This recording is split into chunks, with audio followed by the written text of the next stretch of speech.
Present.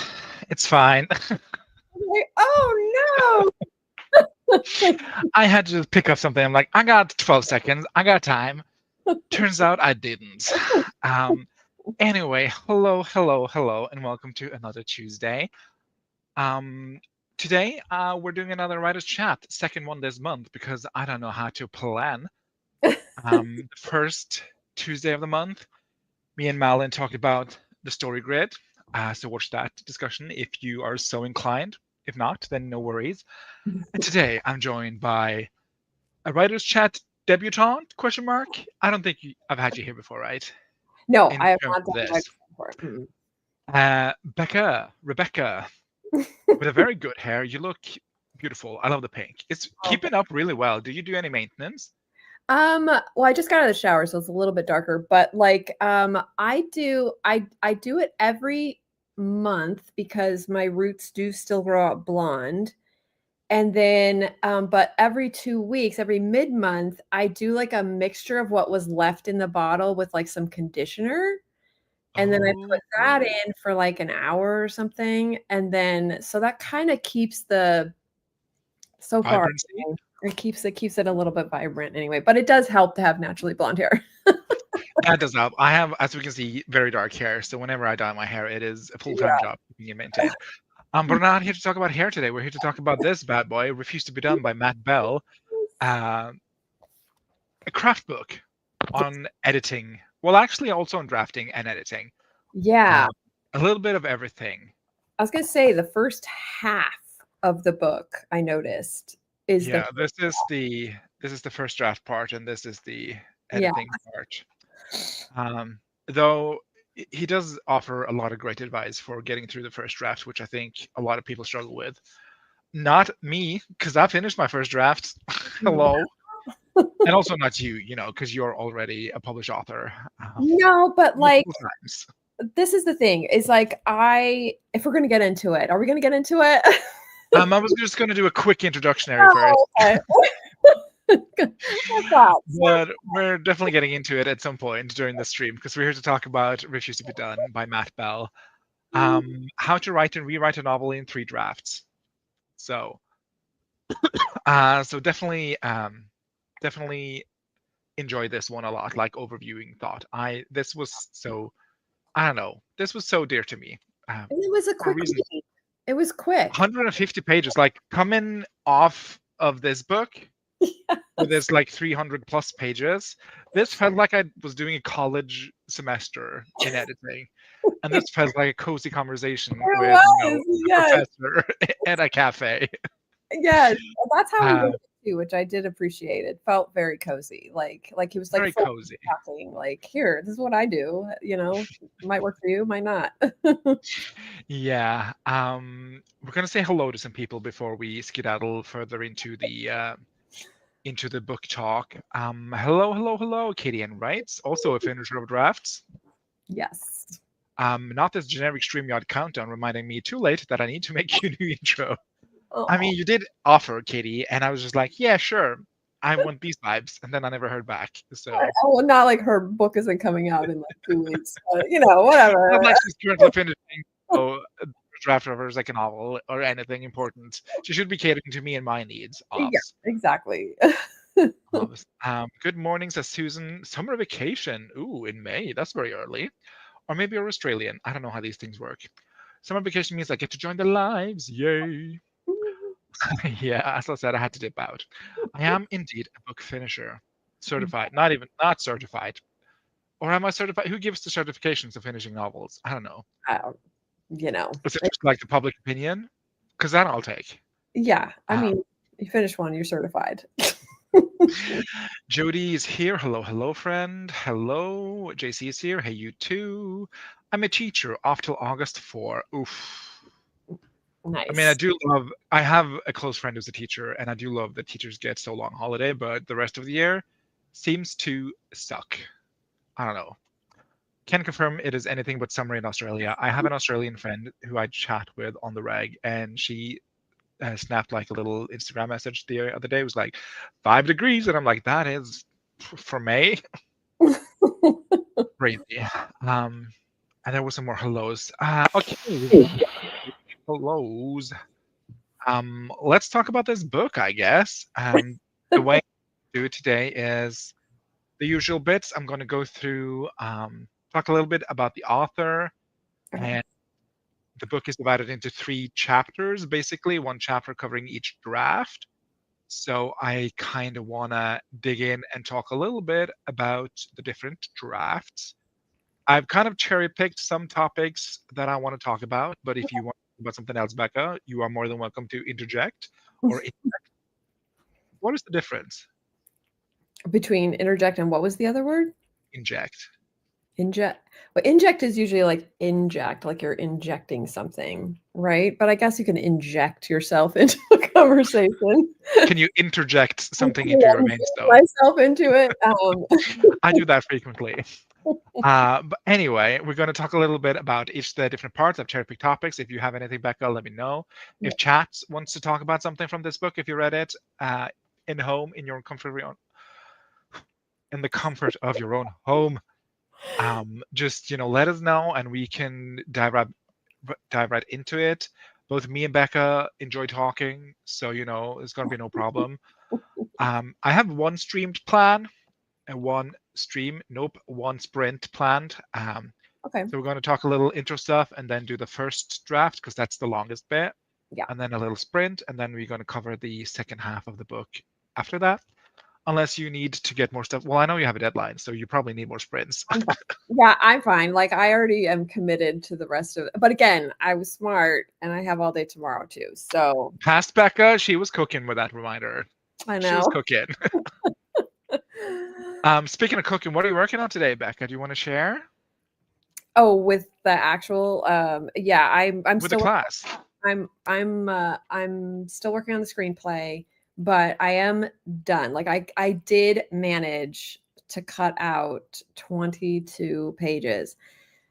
So it's now down to 122. I still want to get it under 120. And I think I'll be able to do that with taking out things like their eyes widened. It's like you can't really tell actors what to do. So it's like it was more just for me to know that they were like scared in that moment. So I'm like taking out all of that, because if your action and your dialogue sets up that they're scared, you don't need to. I think as a script, it will come a lot down to the actor's choice anyway. exactly. So. And they may decide to do something totally different. So your eyes actually narrowed. Yeah, exactly. Like when they get scared, they narrow, but yeah, so I'm cutting out stuff like that. So I think that'll actually get me maybe down to like 120, 119. You've been so good with this. Dang, you've been on it. It's been hard, but like. But you did it. The hard things, you did it. I did. And actually, it's kind of fun in a way because you have to creatively think of like, okay, all this I still think needs to be in the script, right? So how can I creatively make this, like combine it, do whatever I need to do to like, make it stay in the script, but not be like 10 pages long, So it was actually kind of fun in a way to try to think outside. Probably very challenging in a fun, overcoming way. Yeah, exactly. And so so I actually did that a couple times. Like well, I had to do that quite a few times. A couple of times. But it's definitely much stronger and I'm actually glad. Like at first I was thinking, well, I'll have my 140 page for when I make it, but now I'm like, you know what? No, it doesn't really need to be that long. It can be under 2 hours. I mean, just like this book, you refuse to be done. Well done. Yeah, okay, but that to me it's a little bit of a misnomer, right? Because he says refuse to be done, and he kind of reiterates that at the end, like, look, until the last moment, change everything you can. But then he's all like, how to write and rewrite a novel in 3 drafts. Which indicates. I guess it means kind of depends on what a draft is. Because I think the last chapter is a lot of passes of the same manuscript, but I wouldn't call them new drafts. But see, I would. And so anytime I make changes to something, like especially a considerable change, like if someone comes up with story things or whatever, or even just language, I consider that a new draft. And I'll and that's how I keep my stuff. Because he does say too, don't don't ever delete anything, which I did Keep love. the graveyard, baby. Yeah. And how I do that in my process is that I just immediately on the next, even if I'm changing one typo or whatever, I immediately save it as a new draft, like 1, 2, 3. Oh, I wouldn't do that. Yeah, because then it's there, and it's helped me so much on these rewrites because I'm like, okay, I went back to like draft 5, and was all like, oh, all that stuff is still in there. Okay. And I can kind of pull. But it's just easier for me because if I just copy and paste into like a graveyard type thing, that'll be such a clutter mess for me that I wouldn't be able to find anything, I think. But yeah, so Yeah. But also he needed a snappy subtitle, Becca. So I know. I'm gonna fault him for that. I forgive him. I get it. Susan agrees with you. It felt a bit, not very. Sorry, I was paraphrasing there. It felt a bit misleading. Yeah, in a Yeah, I see what you mean.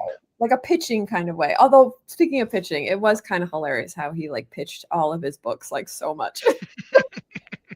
I mean, it was very like not subtly done. It was not subtly done, but it was very like in the context of what he was talking about. Yeah, I mean, he mentioned other books, so you can have He some. mentioned a lot of books and a lot of women, which I appreciated. Yes.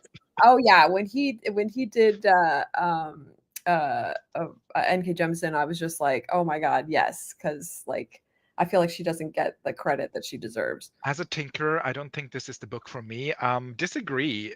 There's a lot of tinkering in the third draft, Miranda. It's all tinkering, actually. Yes, actually, that's what I was saying. It's a little bit of a misnomer because he says like the refuse to be done is more what he's saying than the actual, write in 3 drafts, because he's constantly like at the end he was just like, no, you keep on tinker and tinker and tinker and tinker until you finally have that moment when you can give it out or away or be done with it. But yeah, he definitely came across to me anyway as someone who's just like, I am going to. It seemed very meticulous in his editing, which I appreciate because I'm also like, give me a list of words I need to search for my document, and he had so many lists of so many words and like things I never thought about. Yeah, I have my list that I have, and it was almost every single one of his words, so that made me feel good. So like, that's my list. I mean, you're a qualified writer. What were you thinking, Becca? You're gonna learn something new. It was just kind of nice to have the sort of like, oh yeah, that's actually very similar to mine. I have like about 30 more words to those because I really, really use a lot of crutch words. But like, but yeah, it's really nice if you just need something to look at and be like, okay, and just do a find, search. I think this was the perfect entryway into editing, I will say. Like, if you like, what does it entail to edit a book? This is very like bite-sized. Yeah. Which is going to be a spoiler alert for my opinion on the book at the end of the stream. No, but I will never stop tinkering. Like, I don't need tinkering encouragement. I will never get to the point of being done with it. I mean, and you refuse to be done, Miranda. You're doing the thing. Exactly. The first and third draft are all tinkering, yeah. And Anna joined us. Hello, hello, hello. Yes, we're talking about Refuse to be Done by Matt Bell. A little bit about Matt Bell, because I had to do some research first. He's so handsome. That's a handsome man. I'm sorry. Oh, I need to look. Okay. Is there any pictures in the book I can show you? Oh, you can't really tell, but from this tiny portrait, can you see it? Can you see it? Well, you can see it. I can see it on his thing, but like, I'm gonna look at that. There you go.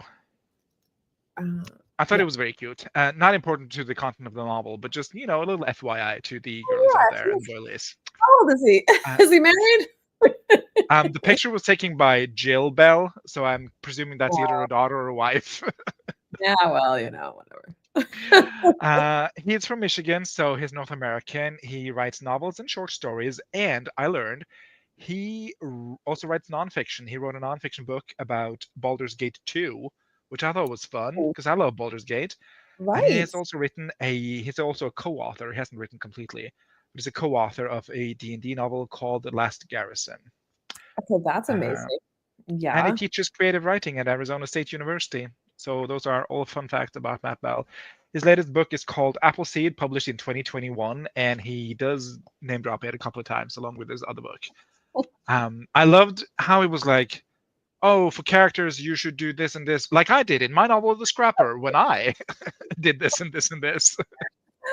So like it was so funny though, because I was like, good for you, buddy. Get that pitch your books as much as you possibly can. I mean, get that coin. The tone was very casual, motivational, like very encouraging, which I appreciated because some of these can get a tad snarky. I feel like a lot of the craft books are very snarky. Yeah. For some reason, I don't know why. But this one was very like wholesome. It's like, you can do it, buddy. You got this. Uh, and I thought it was very cute. Yeah. And as I said, this felt like I was doing a college semester, and this Yeah. felt like a cozy little cafe chat with, listening to some professor talk about writing for half an hour. So that was Yeah. really nice. Yeah. And you could literally read the whole thing in a visit to a cafe. So I read it on the bus for yeah. like, how long is that bus ride? 2.5 hours. I read it in 2.5 hours. Yeah. Yep. Um, Exactly. Yeah. and the subtitle. What were you saying? Continue. I was gonna say the only thing that was a little hard for me was that he's definitely like in the beginning when we're talking about like the drafting part, you can tell he's definitely like a discovery writer, which is really Which I am too. So yeah. And I was gonna say for like a discovery writer, like this is like absolutely perfect. And like I am and he kind of was like not poo-pooing outlining, but he was saying like you can't discover as much about things if you outline it first. And I disagree with that because I am an outliner. So it's like, so I was just like, boo, potato, potato. all right, buddy. Like there's not one way to do it, I mean, that's also one of the things. What was the thing? He says in the little introduction things, this book is here to serve you and your book. Only what's useful to you applies. exactly. Take only what's useful is one of my favorite like book Love mantras. As someone who reads a lot of craft books, take only what's useful. Yeah, I And did if it doesn't apply to you, it doesn't apply to you. He reiterates it, like even as he's saying it, like this is like I am a discovery writer, so this is how I do it, and I'm telling, like I'm giving you advice on how I do it, my process, and if it helps you, if it doesn't, you go, you do your own Go thing. about your day. Go about your day and do your outlines, But as a discovery writer, I gobble this down. Yeah. Hook, line, and sinker. I was like, oh yeah, that makes sense. Yes. Yeah, that's Bull Becca. I too am an outliner, lol. I mean, he also outlines, but he outlines after the first draft. So Which is so interesting because I do know people that do that, and I actually do that do that too sometimes, just to sort of like get my scene straight and like, well, maybe I could switch this around, that kind of thing. But I don't consider that outlining. Do you know what I mean?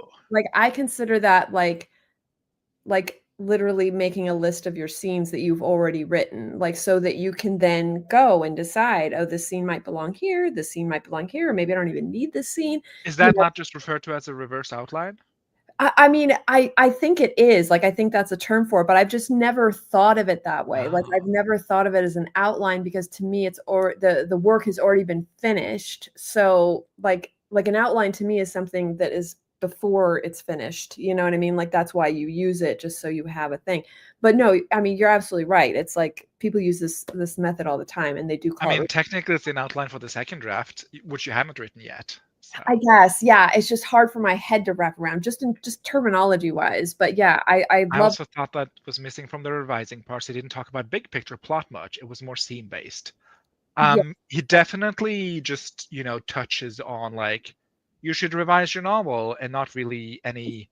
He does give a little bit of like advice in the drafting, like the first draft part. Yeah. Talks a little bit about characters and what a scene should do and what a scene shouldn't do. But yeah, he was not like very, if the midpoint is a false win, your half back of your book should be a spiraling plot type of thing. I think that's a discovery writer too, right? Because what we've learned a lot with discovery writers like Stephen King and like some of the really big authors that sort of story structure and plot isn't like their priority. Because like a Stephen King novel, like I said, like in The Stand, there's like a 200-page tangent where they're trying to develop a government. It has nothing to do with the plot, but it's still very enjoyable, and like you really get into it in the politics, and you're like, oh my god, like this is crazy, and like you really.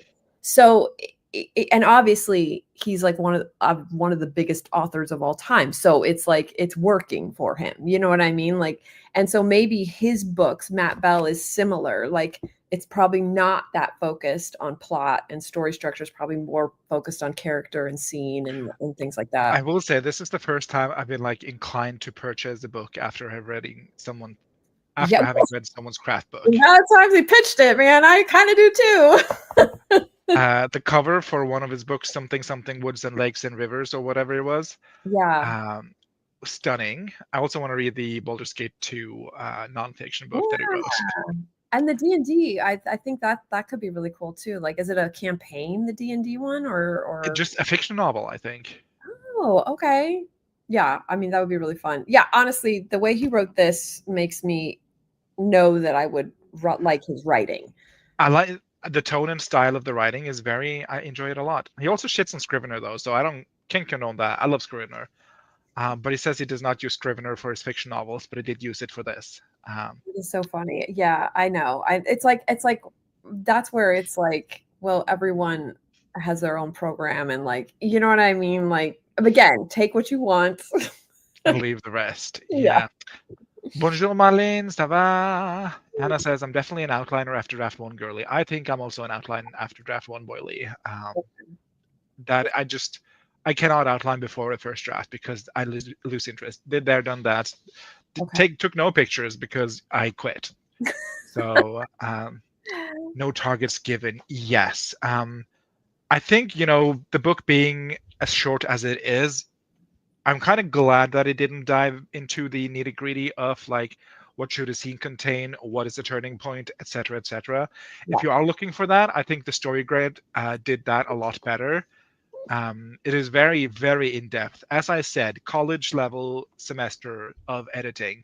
Right. And he talks about what a scene should contain, like a turning points, etc., etc. So if you want a more expansive version of this, I'd say read this. But I'm not here to talk about the story grid. I'm here to talk about what used to be done. But I will say, Susan, I do agree with you. It was lacking in the kind of big picture plot revisions department. But this felt more like a philosophy process novel than a like save the cat situation where it's like 22% in, you should have blah blah blah. Yeah. So this more personal, like tricks and tips and things of like if you get stuck and you don't want to write anymore, and like try this and try this and try this, and he just kept throwing stuff out there, which was really helpful because I mean, some of them you probably people already know, like who have been writing or whatever, but like some of them you're like, oh yeah, I could try that. There was definitely a lot of that in there where I was all like, oh, that's a good idea. yes. Yeah. He does talk a lot about how today's task is never to write a book. It is just to do this little thing. He talks about how to produce inspiration, how to feed your imagination. He talks about how to make interesting characters, discovering the right scene, getting unstuck, which I think could be useful for a lot of people. Absolutely. So I did really think that there's a lot of useful tips for someone writing a first draft, and also applicable to later draft, I think. Yeah, absolutely. Yeah, even just it's funny though because one of his sections was yes and the sort of yes. Oh, but I have literally just on Nia's channel, we're doing the Brandon Sanderson lectures, and he had just gone over that, and I was like, wait, I was like having like deja vu. I'm all like, yes, and I know that one. Yeah. He also talked about something that a lot of people say you shouldn't do, but he talked about self-editing during the first draft. So I thought that was interesting. Yes, because that's the thing that everyone said. Like, he says to get back into it, why don't you reread it and maybe do some revising before you start writing again? Which I do, to be fair. Like, even though like I know that is kind of poo-pooed upon, but it does kind of help sometimes to get you back into the story. He says every day retreat 3 pages, but sometimes retreat 30. So I thought it was really interesting because I'm like literally never looking back when I draft. I can't because I know I'll be stuck in Foreverland. But I think 3 pages maybe I could. I don't know. I think Okay. that's going to be very interesting for future Yeah. drafts or future stories. To And see if I can maybe apply that's the that. difference between, like, a discovery writer and an outliner is that because when you're an outliner, you already know where it's going. So to reread a chapter or a couple chapters won't stop you in a sense because you already have planned out what's happening next. So it's just more about getting you back into the world, into the characters. Maybe they'll say something because there's always discovery writing in any form, even if you're an outliner, right? Then sometimes even as an outliner, like I go, this is not the story I want to tell, and then I have to re-outline. I mean, I had to do that on the screenplay and the book, like a lot. Um, so sometimes even when you outline, you're like, whatever. But one thing that he did say that was kind of not upsetting, but like, Oh, I don't know, like I kind of got a little offended by it, was that he was saying that like when you write on like receipts or little pieces of paper or like even a spiral notebook, that it's like a throwaway. Like it means you don't care about the writing as much. Like he would do that like in a negative connotation. And I was all like, I used to do that all the time. And I love that. Like, I love writing a little piece of my thing and then bringing it into the computer and like adding it to the story. So I was just like, hey, that's not bad. I didn't get the point he was trying to make that like it was. I don't think he said it was bad, but I think well, to me, He said the way I interpret it was that oh yeah. it was about being less precious about your words because you can be. I tend to be very precious when I draft, but like, oh, I need to find the perfect word for this thing. And I think he's talking about like if you write in a notepad or at the back of a receipt or at a whatever piece of scrap paper, you can be less precious about your words. I think it was just like one of the tools he used. I know. I think Uh, it's just that he said that it doesn't feel important or that it doesn't, but I do understand what you're saying because he's saying sometimes it doesn't feel permanent. So I get that what you're saying there. that's how I interpreted it, but He says we it have two doesn't different feel people. important. I'm all like, it is important. Bitch. Important. Yeah, I literally put, this is insane. Like, what? Gasp. I'm also offended, Becca. If an idea pops into your head, you write on whatever you find. That is Right. true. I do that on my phone. Like, I literally have a I have a notes. notes app. Me too. Right, because it's just like sometimes you're out, you're doing something and then you get a scene and you're like, I'm gonna forget this if I don't write it down. I mean, there's like a couple of really big scenes in like my current screenplay that I came up at Sprouts, the grocery store. You know what I mean? Where you're like, oh God, I'm gonna forget, and I will forget it. Even though my brain is like, you're never gonna forget that. That is a great idea. You're Oh, I know myself well enough to be like, I have to write this down within the next, yes, 17 seconds, or else it's it's gone. gone. Yes. And then I'll be And like, oh, what was that thing I was thinking about this morning? It was so great. It would have solved every problem in my book. Damn it, why didn't I write it down? So, I've exactly. been burned many a times. Yes. So So I do try and get every thought down if yeah. I deem it worthy. But that was the other thing. So is it more for headlights writers? Malin wants to know. Becca, do you want to give a little 2 cents I mean, as an outliner? I'd say as an outliner, I still really enjoyed it. Like I still really got a lot from it. Because even just especially how he's like, if you're stuck, he's like, try this, try this, try this, try this. And he just keeps going. Like it's all like, you can do this, you can do this, you can do this, you can do this. And I love that because I'm the kind of person that when I'm having that kind of writer's block or stuck, or I just don't feel like writing on something, I need kind of exercises or tricks or things like that to get me back into it. Because then once I'm writing and I'm fine. So I did really appreciate that. Yeah, some of this stuff as an outliner, you cringe a little bit because you're just like, okay, all right, well, But I've known so many discovery writers that I'm all like, this is absolutely what they do and how they process and how they write it and like and yeah, so it's not like it's offensive or anything. And as a discovery writer, I think this, or a headlights writer, I think this is a great book.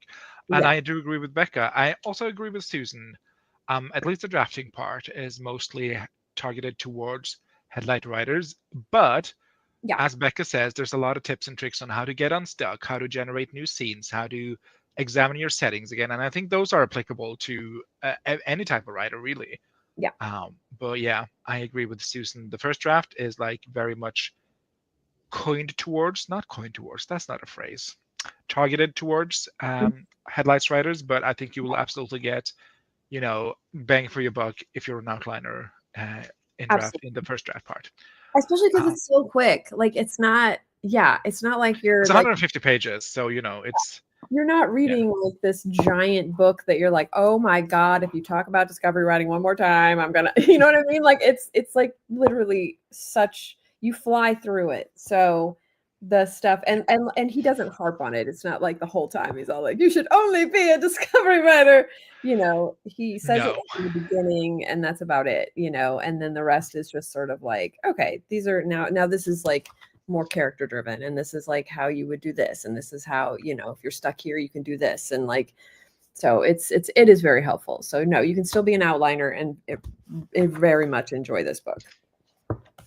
And there's one little thing I want to talk about in the first draft part, so chapter 1, which is half the book. Yeah. And that is like at the very tail end, he's talking about finishing the first draft while not worrying about your sentences. And he has a quote that talks about pebbles and seeds. Do you remember that? Oh no, I mean It's at the very back end. I will read you the quote because I thought it was such a pretty quote, and I just wanted to bring it up. yeah. Did I actually make a banner from this question mark? Oh wait, I think I have it highlighted. If it's the pebble, that one. Yes. Okay, yeah, I had that one too. But I want to talk about one thing first that I thought was really interesting. Yeah.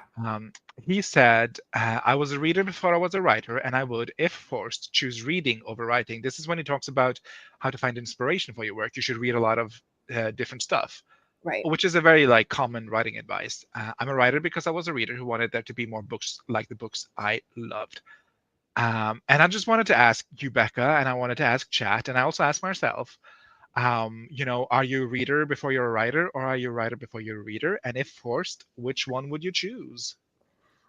Me, I'm a writer before I'm a reader. I read a lot though, but I read a lot and I love reading. But I was always the kind of kid that like wrote, like, I mean, as soon as I learned how to write, like when I was like 6 or 7 or whatever, 5 or 6, or, whenever you actually can write full sentences without like, like the dog ran, that kind of thing. I was always writing because I always wanted to make my own stories. Like I loved reading other people's stories. And like, again, I grew up in the 80s, 70s and stuff like that. So like TV and movies were also huge. So I watched a lot of TV, watched a lot of movies, latchkey kids, your babysitter was the television. But I would read a lot too. So I love all those things, but I loved writing my own stories the most. So I would say writer first. Okay, I love that answer. I don't know, I think. Because I don't read a whole lot. I think I read because I write. Or wait, I've been reading since I was a kid though. Yeah. Am I a reader first, maybe? Well, see, but I love writing. I was gonna say, yeah, because it's like I've been reading since I could read. I love books. Like I mean, obviously, I have a tattoo of like, so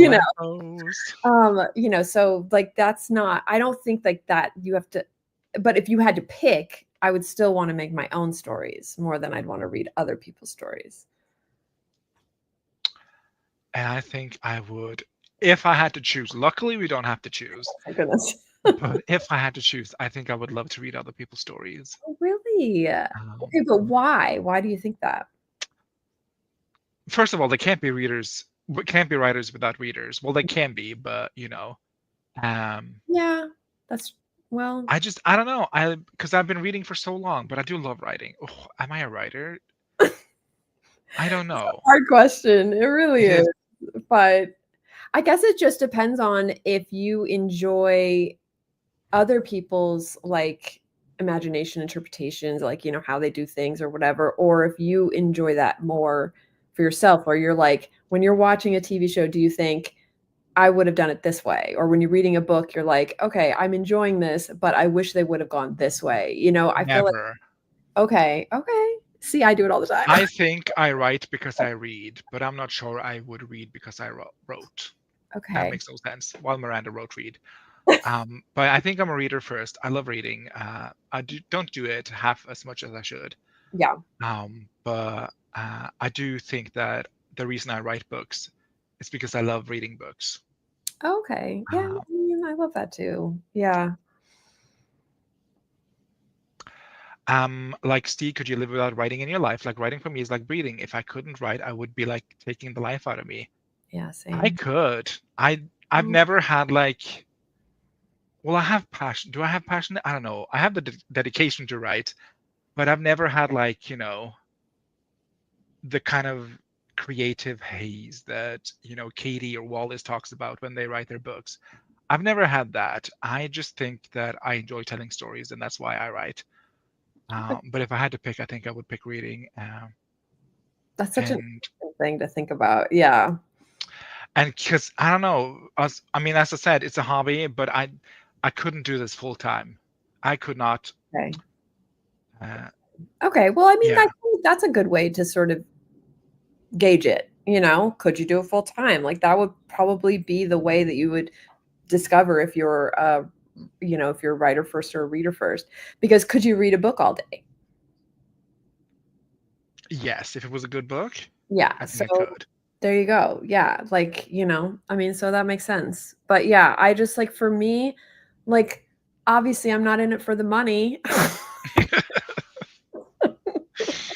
And so therefore that's kind of like as I get older, the more it really solidifies um how much of it is such a love and a passion because it's sometimes it's at some points in my life, yes, it has been how I've made my living.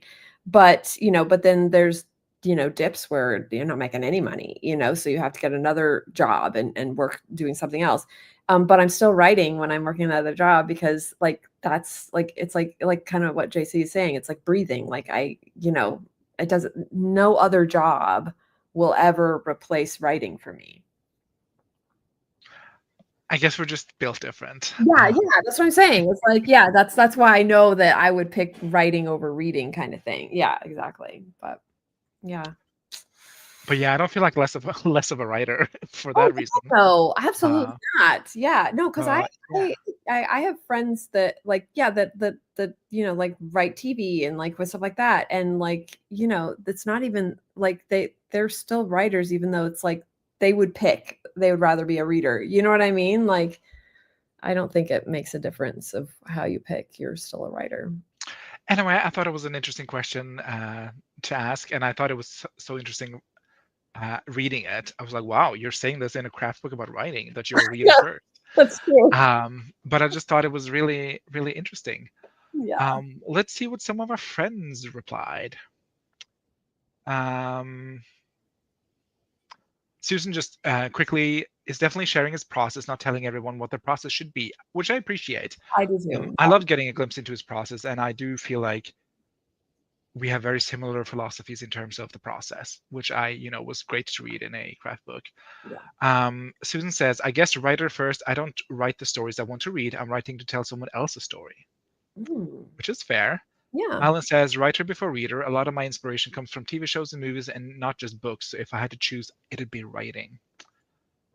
Me too. I'm a writer before I'm a reader. I write to discover and learn and explore my own inner world. I love reading, but I cannot imagine a world where I couldn't have access to my secret garden. I mean, you could have still had access to it, you just couldn't write it. Oh, Uh, torture. Oh, I have wondered if I'm supposed to just read books and not write them. Lol. I love reading so much. You can do both, Anna. yeah. Luckily, we live so far in a society where we're allowed to do both. Yes. Yeah, as Miranda says, luckily no one has to pick. I just thought it was a fun question. Yeah.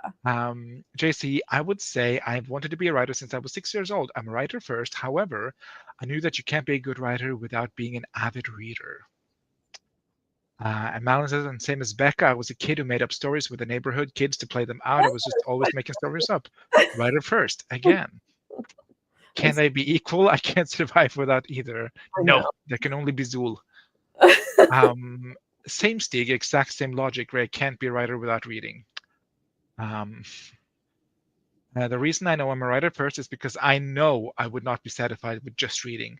The times I can't write are the worst times in my life, whereas Yeah. when I can't read, I'm annoyed, but okay. That's true. I'm the same way.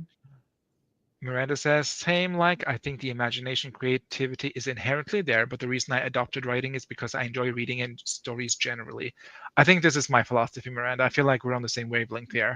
The storytelling urge would find its way some other way, probably with yapping. Yeah, I could see myself telling stories around the fire without, having written them down.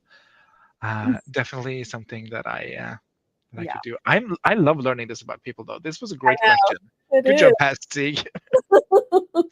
I think I'm a writer before a reader. I don't think I could stop writing even when it feels hard.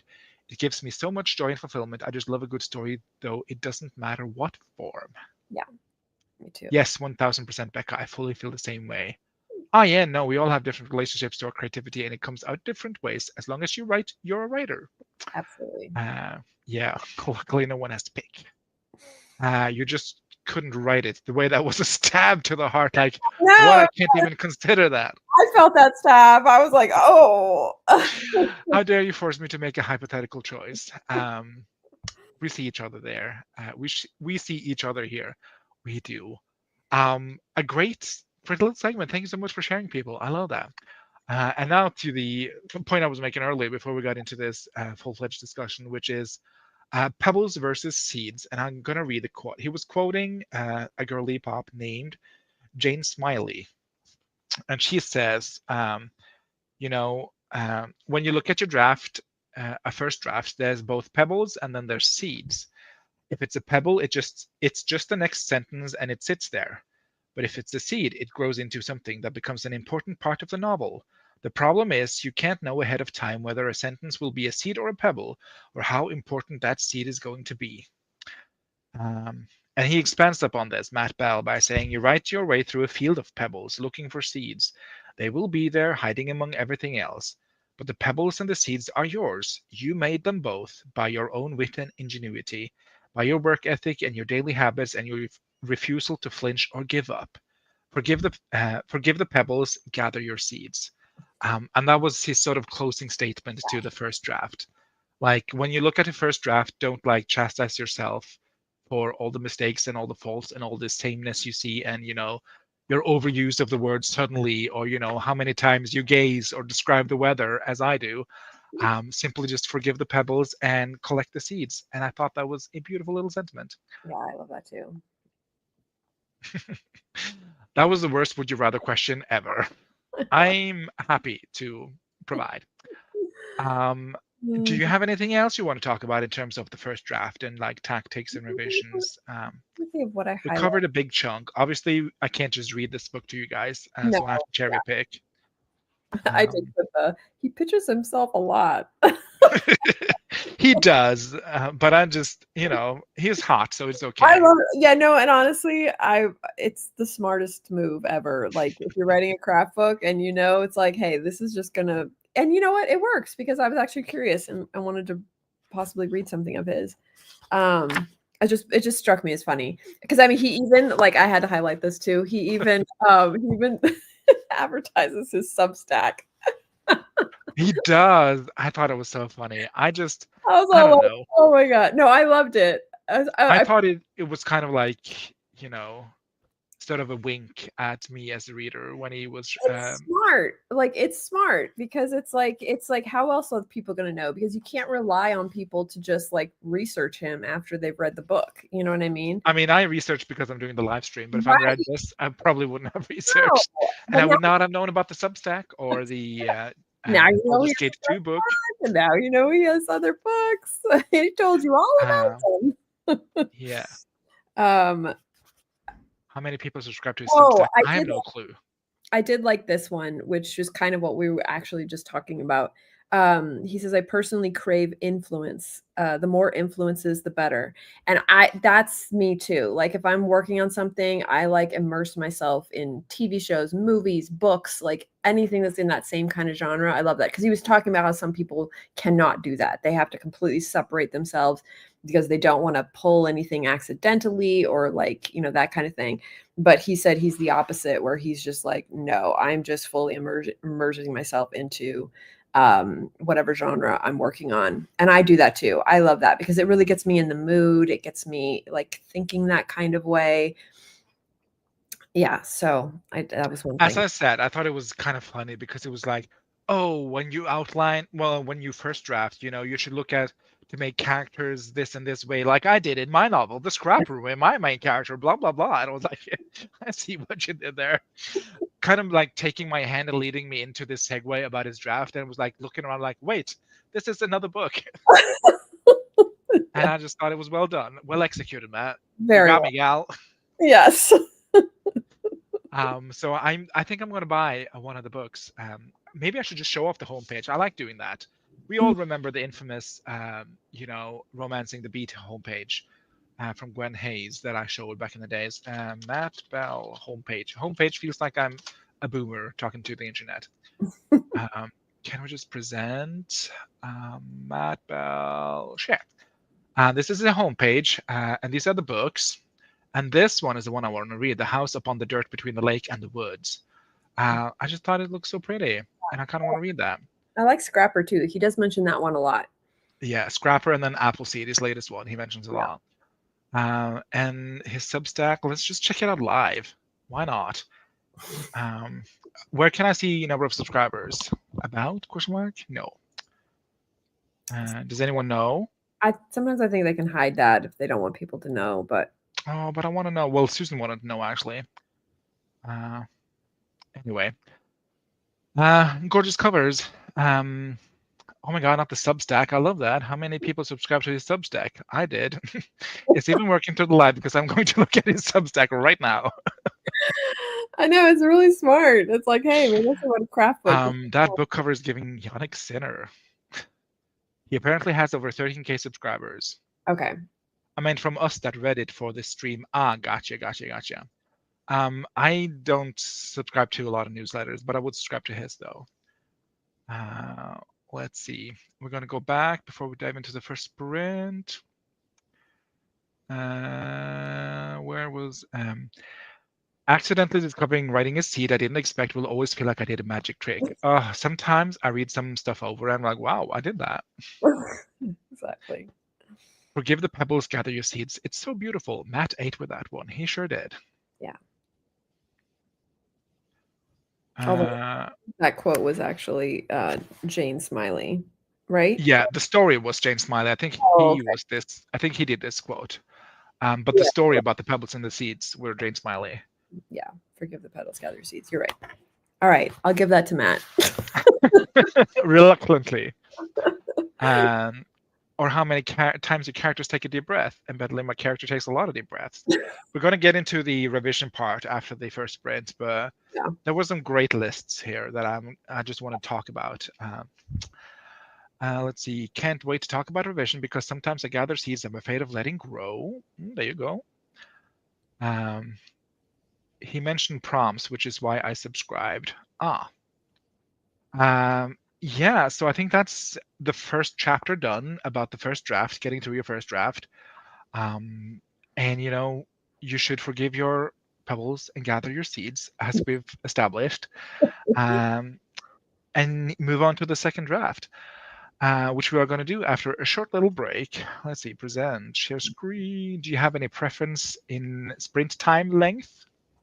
Not really. I mean, I'm good with anything. Why am I getting booby anime ads on this video? A new bombastic game is here. I don't care. Malin, what is your page? Or maybe this is targeting advertisement. Oop. Yeah. Oh no, it means I have to go to revise. No. You know. I also just subscribed to his Substack. Maybe I should sub. Maybe. Oh my God, not a new bombastic game. Yeah, I don't know why it's there. 30 minutes sounds okay to you? Yeah, that's perfect. Where's the 30-minute timer? We're gonna listen to the little can opening first, and then we're gonna dive into 30 minutes, and then we're gonna come back and talk some more about this book. 3, 2. Shut up, Malin. 3, 2, 1. Let's roll.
Hvorfor reservere plass i din egen sofa? Kanskje for å få med deg kveldens såpeopera? Jepp, da er maten levert. Akkurat i tide for litt underholdning. Fodora, fordi jeg har lyst.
everyone.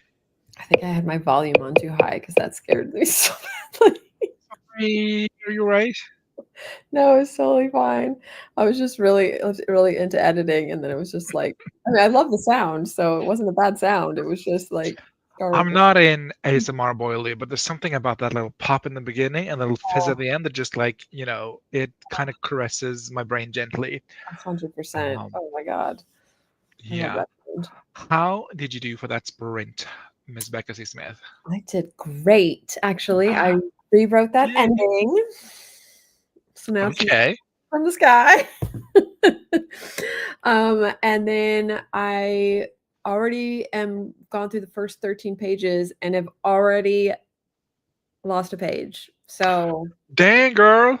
I think I'm gonna get this to 118 if I'm lucky. Oh my God. What's the like general convention? Is it 120? Anything over 120 is kind of, Faux pas? yeah, I mean, and it's just in this stage, right? Because once you start, like, if you're going to make this thing, stuff happens, it gets bigger, no one really cares.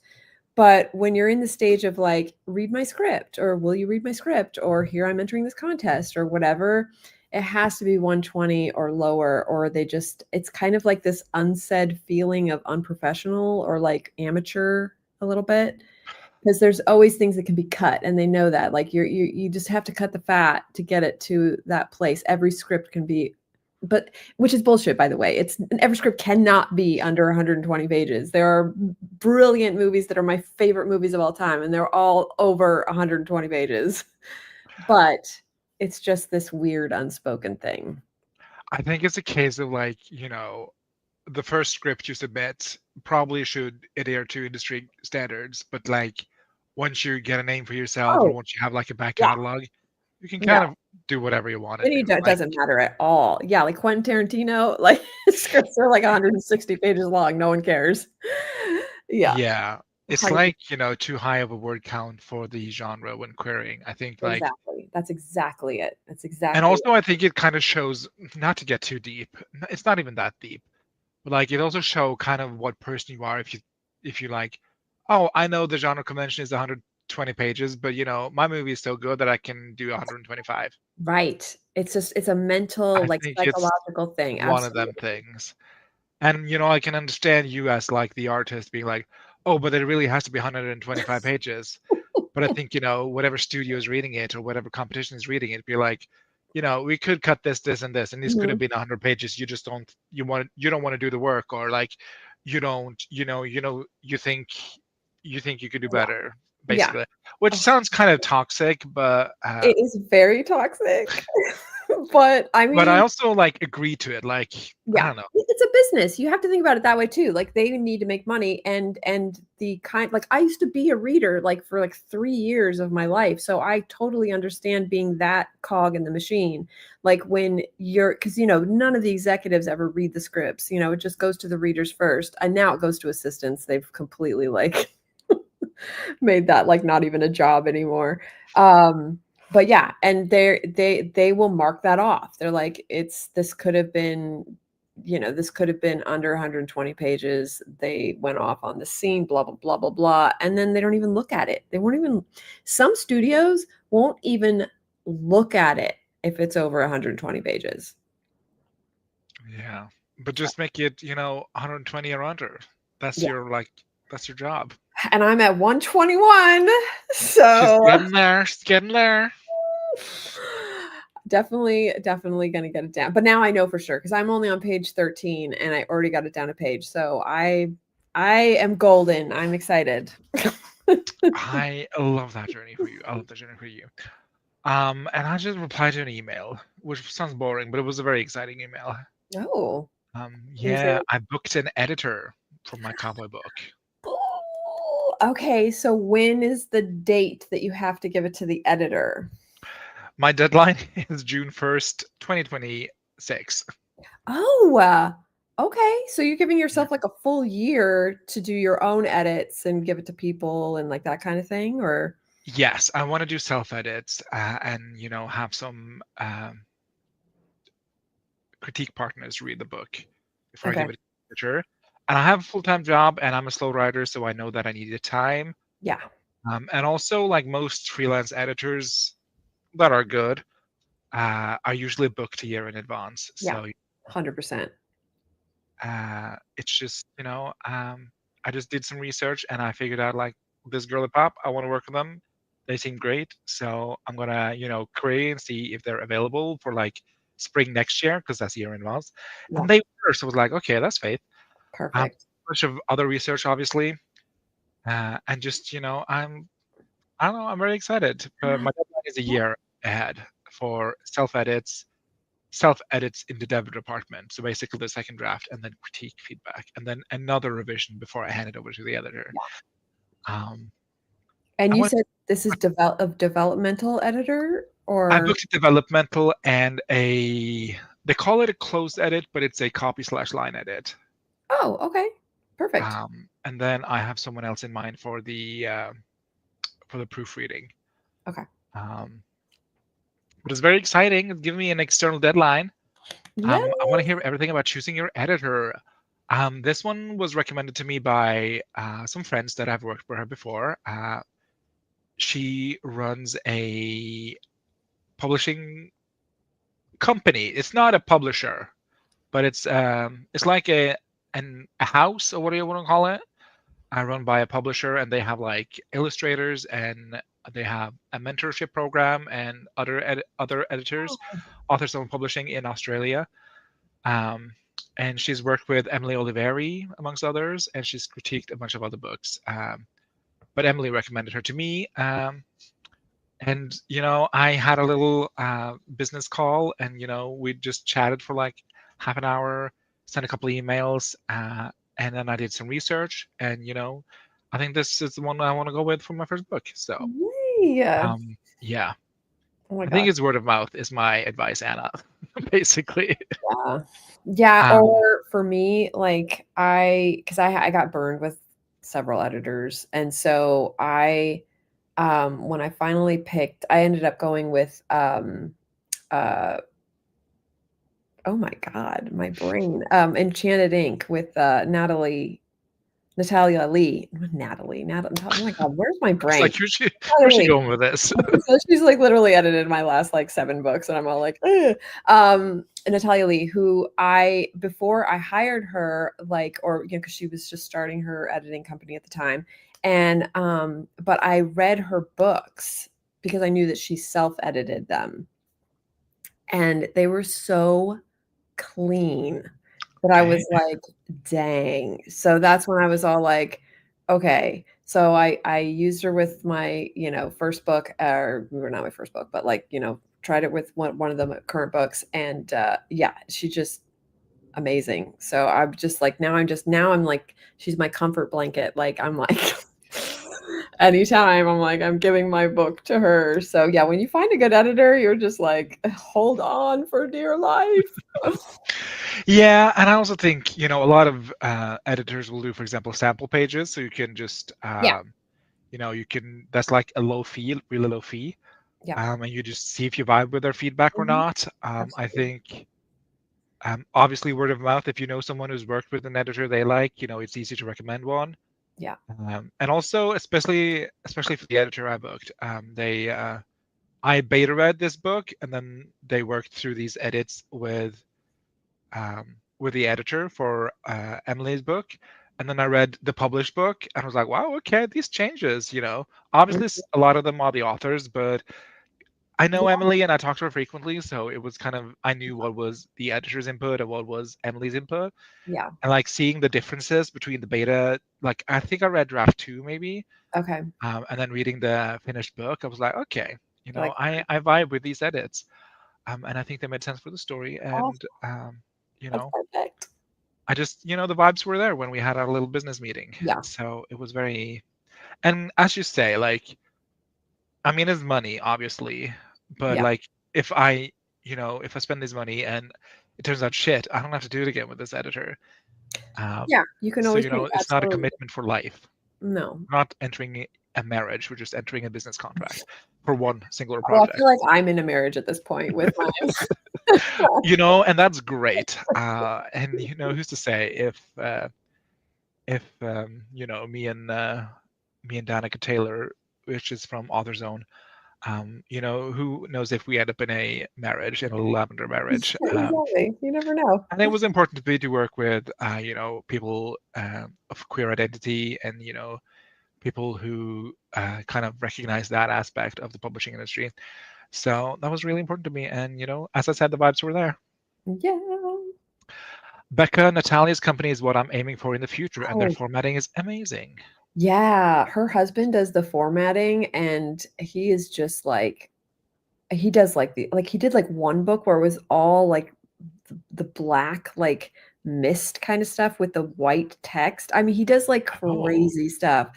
Like it's gorgeous. Like you can have like just regular formatting, of your book. Like he does that too. But like some of the stuff they do, like one was like skies that went into like the different page. I'm just like, this is like art. Not the Capricorn in me being like, "Ooh, that sounds expensive to print." It's black and white. It's not, especially if you're self-publishing, because it's print on demand, so you don't pay anything. Like you just upload the files and they print it for you. So yeah, as long as it's not. Although you can do full color now too with print on demand. So yeah, you don't have to pay anything if you're doing it yourself. So.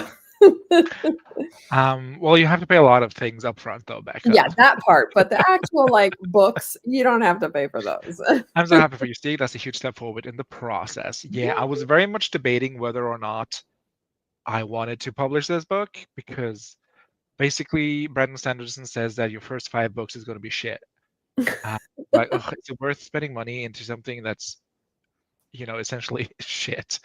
I'm paraphrasing, but that's the takeaway I got. Yeah, but that's not always the case. Like there are so many people or so many famous writers that publish their first book. So That is true. It's everyone. And also, like with this book, it's different for everybody. that is true. But also I read a little Reddit thread, like talking about whether or not you should publish your first book or not. And there was just this gorgeous comment in there that just kind of just like fixed everything, just fixed every self-doubt I had in my brain. That was like, you know what, I'm going to self-publish this, and I'm going to publish my first book. So that was very kind of, I don't know, I kind of heard the angels choir when I was reading that comment. So, it's a great comment. Yes. I agree. I'm just going to read the kind of summary of the comment before we move back into the matter at hand. But it's basically, should you or should you not publish your first novel? And then they end this long post. Maybe I could share it in the Discord, because I do think a lot of people would enjoy reading this. The unsatisfying answer here, I think, is that it all depends on what you want and what your goals are. I do think the fear of being defined by your first book is unfounded, and I think too many writers have never published because they were afraid their debut wasn't good enough. If you think of your book as a self-portrait during a different time in your life, I think publishing becomes a whole lot simpler. I want people to see me this way, and can I live with it if they do? If yes, publish and you're finished with it. If not, hold on to it. I love that. And I was just like, that makes so much sense. It does. Why has nobody told me this before? And this was buried in like a year-old Reddit thread. Well, sometimes, I mean, people have probably said something similar, but like sometimes it's hearing it in a specific way that it just really hits, and you're like, yeah, because the reason why I started self-publishing was because I had been in the film industry and the TV industry for so long that like the gatekeeping was so, I mean, it's like that in publishing as well, but like in the entertainment industry, it's just brick walls. And I had all these screenplays that just sit on shelves, and I just love telling stories. And if you don't have the money or the budget or someone who says they want to make your movie or whatever, or the contacts, they're just going to end up sitting on a shelf, and you're never going to be able to tell stories, And so for me, it was my personal way of like, I just want to tell stories and I just want to share it, I don't want to have to now be gatekept by another industry. So that's why I did it. I was just like, okay. So I didn't even try to do it the traditional route. I did have a friend that used to work at Penguin, and she was helping me out because she really liked the book. But then like it ended up being like the people over there, like, you know, she didn't know anymore. And it was like, all right, you know what? It's fine. I'm just going to self-publish. Yeah. But yeah. Anyway, but Um, yeah, I love it. Just sharing your story is like the most important thing. And you have yeah. a ton of people that want to read your story because we have been following you on this journey. I mean, sure. Yes. But I don't know. It feels because obviously, we're in a community where we buy each other's books. Yeah. But I don't know. There's just something about people not knowing you buying your book. That's Yes. just, I don't know. That's kind of weird I to me know. as a concept. It's like reviews, it's all like, when you get a review from somebody you never met before, they've just found your book, read it, and they like are gushing about it, that you just suddenly are like, whoa, like this is real. This like happened. I'm a real boy. I told a story. Uh, and someone I liked will it. post this comment in the Discord. Are you in the Discord, JC? I don't know. Because I think you would love reading this comment specifically. But let me know, JC. But yeah, let's talk some more about Refuse to Be Done, which is what we should do after we've checked in on our friends, I guess. Let's see. Oh, wait, 160. you're freezing for me. Is that on my end? Oh no, I don't know. Yes, it's on my. The internet is slow. The internet is low. There's not. The Wi-Fi signal is weak. Oh, dang it. Hello? Okay. Oh, yes. Hello? Okay. You are much better 3? now. Yeah, you were like pixelated and moving. Now you're saying, oh, 3. Am I supposed to do that? I don't even know that. I've seen you guys do that. I think I'm supposed to do that. Speaking in a blender. Big Bertha, no. Yeah, she go. was in a little fluke, but she got a second wind. It's fine. Let's see what our friends did before we dive back into the book. I saw Katie's comment here about a word count, and that word count was in fact not here anymore. Oh, there you go. 163 words. I spent far too much time taking a photo for my Insta story. You're doing marketing, it's part of the game. Yes. Yeah, like too high word count. It's the 100K words of screenwriting, I guess. Yes. 120 or below. Yeah, Quentin Tarantino is so established he can put 15 pages of food content and no one says no. Yeah, 100%. Killing it, Becca. Killing it. Oh my god, yay, congratulations. I'm so happy for you, Steve. That's a huge step forward in the process. Never thought I'd get here, but here we are. Lovely to be here. The Discord is a great hype team. Can't confirm. No, not weird at all. It always feels great when someone who knows nothing about you personally just picks up your book. Yeah. No, I don't do Discord. Dang nabbit. It's a great comment, JC. You'll just have to take my word for it. Robot. The fact that someone could be interested in this, could love my work without knowing that they love me, will never not be amazing and deeply surreal. Yeah. It's such a wonderful feeling. He's exited the blender. He's a smoothie now. Your word is good enough, Steve. Thank you so much, JC. Speaking of words, Refuse to Be Done. We have 2 more chapters to cover. We talked a little bit about the first draft, and there was a lot of advice and some comments, and we did the whole, reader versus writer debacle. Yeah. And now we're diving into the second draft, which is all about rewriting and not revising. Yeah, and again, it is his version of a second draft. Like for me, by the time we get to his third draft, I've already done developmental edits, things like that. I've probably already done about 5 or 6 drafts. So it's just the way that he's wording it. Like, I just want people to know that it's not like he's saying, you can just do it in 3 drafts and you're done, Like he's not crazy. He knows what he's saying. It's just the way that he's showing is like, this is what he considers the second draft. At least that's the way I took it. Like that's also the way I understood Okay. it. Like how his third draft is just all the different passes. Yeah. I still consider those one draft, but you would consider them like drafts, 8.5 or whatever. Yeah, exactly. Yeah, but second draft is like the, That's the developmental thing. everything. You have to change the stuff you need to change, all that kind of stuff.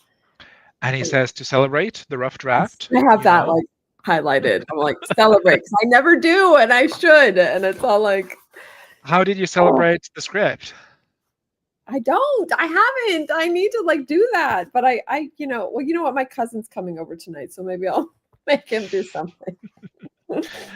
And he also says, to take a break after Yes, months and years of drafting. You need to put 2 kinds of time between you and the manuscript: lived time, which is just the passing of time as we know it, and then art time, which I thought was great. So you should make some other art before you dive back into this art. I like that too. Or like, I think actually in the first one he was saying, or the first part he was saying, if you're stuck also, but also it works in this position too, is like write something else. Like, Yeah. I like they said that. He's like, just work on another project because that's the quickest way to get your brain off of this project. So I like that. Although I did highlight when he said, give yourself a month or 2 months or 6 months. I highlighted 6 months and I went, excuse me? He What? basically says months. to take a break to the point where you don't think about the story anymore. Yeah. But yeah. And I agree with that to a certain degree, but like I think as writers, we like can't that doesn't totally work. Like if I did that, I would never go back because I'm always thinking about the story in some way or another. That's fair. But I know what he means. He means like until you're not like it's not your living, breathing everything like the story. You have enough distance from it that you can look at it. And I'm kind of getting into that now. Okay. I just, I don't think about the story every day anymore. And then I'm suddenly like, oh, that would be a great change. Yeah. Whilst previously I would have like 15 thoughts a day on the story. Right. And like the day after I finished it, I was like, oh, all I want to do is go back. But I've been good. I've been really good. But yeah, definitely put some both art time. I'm doing the fan fiction, and then lived time, which is the passing of time. Yeah. So we're doing that, and I'm taking 1 month off, or actually just 20-something days. 27 days. Start in June? Is that what you're thinking? June 1st. I'm thinking if I start revisions on June 1st, and my deadline is June 1st. Oh my god! My deadline's in August. Well, my deadline's June next year. But I'm doing a complete revision. Yeah, you're doing the whole thing. Like I'm honestly just getting it into good shape by August. Like, is not the manuscript or the book, the novel? The book. The book. So the screenplay after today and tomorrow, whenever I turn it into the contest, I'm gonna take a break from, and then lived time. And are you going to take some art time? Yeah, I mean, there's other contests, so I may revisit it at some point. Like, but I'm going to totally focus on the book starting June 1st. Okay. And after having taketh live time and art time, yes, he says to outline the first draft. Yes. To find the second draft, which is Becca hates, but I love. And we're just built different. I don't, but I know I do love the idea. Like this is the terminology. Like I just I don't think of it as an outline, but it is an outline. It is but it's just in my brain. I just think of it as like, oh, this is when I write the scenes of what I've already written, and then I can figure out if I need to take out any or move them around or do whatever. But I never thought of it as an outline. I just thought of it as like, okay, this is what I've written. This is what I've done. Here's a quick sentence for each, chapter, just so I can have an idea of what happens, that kind of thing. So I do that, but I just never thought of it as an outline. But Susan wants to know, Becca, for you, would it be adjusting your outline to make sure it matches what you actually wrote?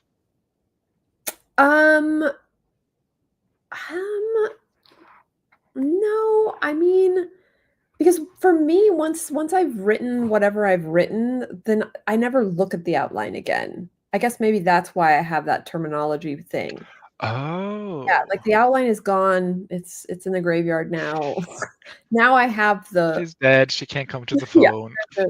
I never look at it again, ever. So it's like, because now to me, I've put everything in the outline in written form, whether it's a screenplay or a book. So that's why I think in my brain, it's just like, when you're done with the outline, you're done with the outline. Like, it's over. What do you mean write a new one? I don't want to write a new outline. I already Do it the other all one. again. So maybe it's Um, psychological, isn't like, that sounds like a lot of work. it is a lot. Being a writer is a lot of work, Becca. I don't know if you knew that about writing, but Yeah, I'm like, you know, it as seems a like multiple shocking every published book time. girly pop, yeah, this is such as a hobby. This is such a long game. It is a lot. He says to outline the book's events, which is everything that progresses the time in the narrative, which Yeah, makes sense to me. yeah, And then, your job is to make a model of your novel as it exists right now in the first draft, and then you revise the outline into, the vision for draft 2, basically. yeah. So instead of going in and like moving scenes around and editing text and like copy pasting 10 pages, you Mhm. just go through and then you edit the outline and make, you have your you have your original outline for the draft you wrote, and then you edit that into the draft 2 version of the story. Right. And then, speaking of time, he says to go back and rewrite the novel from the beginning, every single word. Okay. Oh, wait, I highlighted that. Like, where is that? Okay, yeah, he says instead retype everything. Yes, everything. But I think he just means like what scenes you're bringing in from the other draft, because I would never do that. What do you mean Like, you would are never you do gonna that? do that? Like, That's would what I'm you? planning on doing. You're planning on rewriting the entire novel based on your new fleshed out outline and planned out outline and everything like that from scratch, every From word. scratch, every single word. I can't, like, that hurts. That's like painful. That hurts me so much. I mean, this is why I have a year deadline for my editor, Becca. It's actually brilliant in a way, because I have had to do this with when I didn't have a laptop and I wanted to write, my screenplays or whatever, I would have to do it in a notebook, and then you have to type it in, right? So you have to, because it's not in a, in a computer. So that's how I used to write all of my screenplays. And so it absolutely helped in the sense that when you're typing it in, you are rewriting it and you are already making a new draft. And so it just was so painful and horrible. Like, I have nightmares about it still. So, and that's a screenplay. That is not Which a is so book. much shorter than a novel. Yes. Oh my God, to do it with a book, I don't think I could do it. Like, I don't. I think the Aries in me would rebel. I mean, there's a lot of people agreeing with him, though. Anna retypes everything in a second Oh, draft. wow. Katie says, me having just rewritten every single word of draft 1. Yeah. Susan does a complete rewrite going from draft 1 to 2. It's super helpful. My God, I can't. JC says, when you retype the whole thing, you would be surprised what new things can come to you as you're doing that. Oh, it's No. not painful for me, Becca, lol. I wouldn't do it any other way. Oh God, it hurts. Like, I just thinking about it makes my stomach turn. Anna says, I have to know that everything is going to get retyped. Otherwise, I will psych myself out in the first draft. I think that's part of my psychology. I Oh, need to know that that's it is interesting. not permanent. And Yeah, I need that, faulty safety switch, whatever it's called, right. of knowing that, okay, this word is shit, this sentence is shit, but I'm going to rewrite it anyway. So, it's good. That's true. I could see how that could work. I'm still never gonna Yeah. do it, but That's how I revise. I retype the entire novel. wow, this is obviously something that is really common. I mean, he does say that in the novel that whenever he has other writers, because he does do the college class, creative writing. Actually, I don't know if it's creative writing. He does some kind of writing college Yeah, class.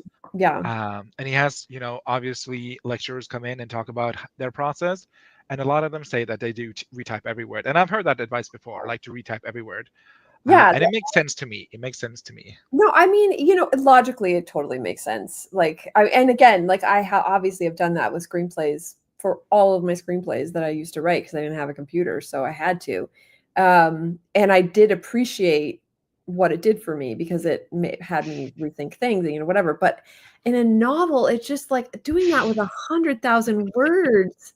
I mean, the clue is to not write 100,000-word novels, Becca. That's the Oh, easy solution, I say with my 92K still, but yeah. Isn't yours like close to 100,000? yeah, That I hurt. mean, I don't know. I don't know. I don't think I could do it, but obviously everyone else And he does. says that it takes him just about as long time to write the second draft as it takes him to write the first draft. Yeah, So see, when I read if he that, spent a year I on the first one, he spent a year on the second one. yeah, that when I read that, I was all like, no, no, no. Just catching up on some comments. Anna said, I made a revision prep checklist for Hera's book, and I put a Okay. sewing project as must do before I can start again. Oh, I Oh, love what's the that. sewing project? Ooh, tell us. Do tell. Pray tell. Yes. JC says he must mean 6 months for people who are making six figures on the writing. Lol. Right. Um, That's the other thing is if you're self-publishing and you're making your money self-publishing, you can't wait that long. Like that's just I not. mean, I guess you can have things lined up in the system Yeah, somehow. maybe once you get into like kind of like a you Yeah, could do but that. he works as a college professor, so I don't know. I know. It's more traditional, I'm sure. Susan says, I have a draft that's been sitting for more than 5 years. I do fully intend to revise it, I swear. Yes. I know. Kitty I have stuff that I haven't touched in years too. So says, oh, I'm stealing live time and art time because I love that. Wow, is this man me? Everything so far has been my process too. you probably love this then. I mean, yeah, this is probably the crap book for you then, Katie. I loved it. Spoiler alert, I love this. Yeah. Um, I did too. And even though a lot of it is not what I do, but he's such a great writer that I'm all like, oh yeah, okay, I would never do that, but I love you. yeah. It also sneaks in some line editing, like hiding vegetables in a smoothie. Well, I love this little. I'm going to start this comment. I love this little metaphor, and I think that's a great way. And he does say, to take your time, make sure that everything you write is good. Like the first draft mentality is gone. Right. This is you writing. Oh, he had a way of phrasing it that I just loved. Your goal is to rewrite your novel in the voice of all that happened. So basically, with the knowledge of knowing what your book is, you rewrite the entire thing with that knowledge. And I thought that was such a pretty way of saying it. It is. And yeah, retype every word, no copy pasting, and go chronologically and don't skip around. It's also something it says. You can skip around on the first one. He talks about a concept he calls islands. So you write a scene and then you write another scene and then you write another scene and then you bridge all those scenes. Like if you're stuck in a manuscript, kind of write the carrots that Katie did in her first draft. Yeah, my friend who is an amazing writer, she used to do that. That's how she always writes. She just writes the scenes that come to her, and then she'll eventually bridge them together. I can't do that. I have to do chronological. Like I have to write it in order. Me too. I wrote my first draft in order, and I don't think I could hop around. Yeah. I mean, I could at gunpoint, but I would be miserable. No, of course, yes, but yeah. I thought it was weird for doing that. Now I feel much better. You're welcome, JC. Yeah, man. I'm a weird one now in this one. Katie says, it gives me a better idea of what is actually being said in the novel. I have to think about it as opposed to sometimes glazing over when reading to revise. Maybe this is my issue because I absolutely do not do this. I don't know. Okay. Maybe it is Miranda. I also haven't read your books, so I couldn't tell you. But this is just one way of doing it, not the way of doing it. Yeah. Obviously. Yeah. Oh my God, this man is totally me. What the hell? Not Katie identifying with a man. How embarrassing for you, Lionel Main. But yeah, I mean, a lot of this resonated with me. Yeah. And Katie, apparently.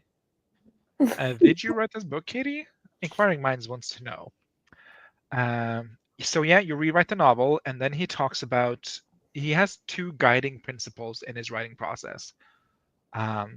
So he calls it the first guiding principle and the second guiding principle. Very telling. And the first guiding principle is something he does in his second draft, which is, when in doubt, rewrite instead of revise. And basically, if you have to add more words, you should add more words and not just revise words that you already have. I do that. I agree with that. I do that too, because it's like sometimes you just can't change what's there. You need to write something totally new. Even if it's that makes sense to me. Yeah, exactly. So I also like that. And then you just keep at it until you're finished with. Oh, he had like. Let me see if I can find it.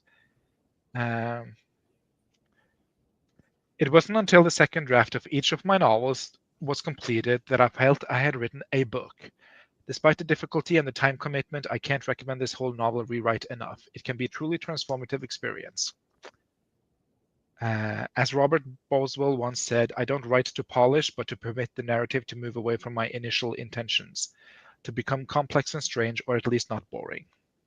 And I thought that was, so Yeah, I also liked what he said about keeping an eye out for doublings, because I think a lot of writers do that. I do this a lot. I'm Where, a criminal oh my God, yeah. in doubling. Yeah, because my for like even just in the one that I'm currently working on, my first version, I didn't even realize had two like inciting incidents right next to it. There were literally were different scenes and different you know what was happening, but they literally accomplished the same thing. So I only needed one of them, like, to move the story forward. If any, because honestly, what ended up happening is that it just ended up being two of the same type of inciting incidents. So it's all like, wait a minute, even though these are totally different from each other and totally different scenes or totally different, like everything, they're accomplishing the same exact thing. So one of them needs to go. Yeah, and he does say that, I like that a choose lot. the most. Often he combines them into the same scene. Yeah, we can but do if that. you In this can't case, do that, choose the most powerful one. Yeah, and which also made sense to me. And that's kind of what I was doing, like I was saying, when I was trying to get rid of these 20 pages, is that's what I was doing, is taking a couple of different stuff. And it really helped actually to think of it that way, because then it was like, okay, I can take two scenes and kind of mesh it into one, and it still works really well. So yeah, I really like that too. And I think that's the most of the stuff he says about the second draft. The second draft chapter is like not that long. Let's see, page 79 till 95. So like, yeah. No, it was 15 pages. Yeah. Although I did highlight that thing about where he said it took him a year to write the first one and a year to write the second one. I was all like, I was like, no. Nuh-uh. No. No. But I Um, totally understand. Yeah, I guess I'm just Yeah. again, the Aries impatience comes out. I'm like, I can't do that. yeah, that's true. I don't know. I think I like the meticulousness of it. Yeah, I That is mean, not how you say that, but it's probably I wouldn't say probably. It's definitely would be a much stronger draft if you take the time to do that. and once you've done all this, once you moved stuff around, once you got the story in place, once you've killed your darlings, done the doubles, showed and told everything you want to show and told, it is time for the third draft, which is Yes. just refusing to be done. And that is the name of his second guiding principle. It's refusing to be done. Do a billion passes. I'm going to talk a bit about like the specifics that he does, because I thought they were like really helpful as someone who has no idea on how to revise my book. And he basically says, refuse to be done. Change up your media. Use paper if you're staring at computers so far. Print the manuscript. Read it on your Kindle. Have the voice text read it out loud for you, whatever. And then just break it into manageable chunks. So scene by scene, paragraph. There was one advice, which was to take each paragraph and just space them out so they're each on their own page, so all you see is that paragraph. And I thought that was really helpful, because I can get very like overwhelmed with the page. But if I only had to have one paragraph to revise, I could do that. So just break it into manageable chunks and do it a little by little. There was one advice that I thought was so fun that I'm kind of dying to try, and I did try it on my novel. I was like, wait, this is actually so much better. And that is one thing he heard another girly pop talk about, which was to cut the opening and closing paragraph of scenes. Yes, I was like, oh, interesting. I was like, wait a minute, is that legal? Right, because then it literally lets you see if your scene works, you know? Because like, are you setting up too much in the first paragraph, or are you summing it up too much in the last paragraph, or like whatever? But when you take those out, it's like what's left. I liked that too. So that was a great advice. Yeah. Let's see. Do you want to? I'd love to read your book. Send me the one that I want to read, the latest one, Miranda. You know my email address, I think. If not, I'll send it to you. But I would love to read. Feels like it, lol, but yeah, embarrassing L for me having the writing process of a man. God, yep, another thing I use in my process. Okay, well, I guess I don't have to read the book. Turns out it's already me. I don't know. I think you'd enjoy this. Sounds like you would enjoy this, Katie. Yeah. Yeah, sounds like you would enjoy it. Show and tell, says Susan. But also I outline, so I already have that idea of what the whole book looks like before I start. Scriven has that with focus mode, by the way. Oh, nice. He also says, consider how the camera moves through the scene and clearly mark the transition of time and space. Mm-hmm. And then we're getting into the prose stuff, which I thought was things I never thought about. Diminish thought tags. So thought, wondered, understood, and knew. Mm-hmm. Search them up, remove them, and if the sentence doesn't make sense without them, rewrite it. Yeah. Which I'm like, this is so tangible and helpful. Yes, I loved all this. This was so good. 100%.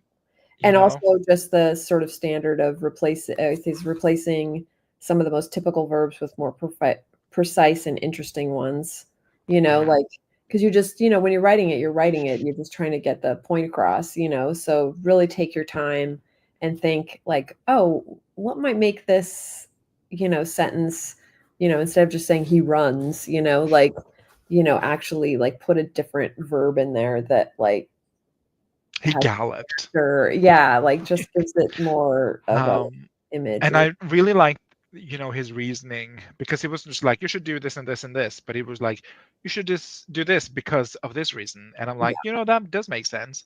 Yeah. Because, the thought tags and the sensory verbs and all that stuff creates kind of not creates, but it kind of mediates the distance between the narrator and the writer. Yeah.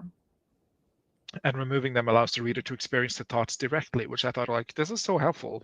Yeah. And like, this is things I know, but like, when you sit down to revise a novel, you'll be like, oh, what do I do?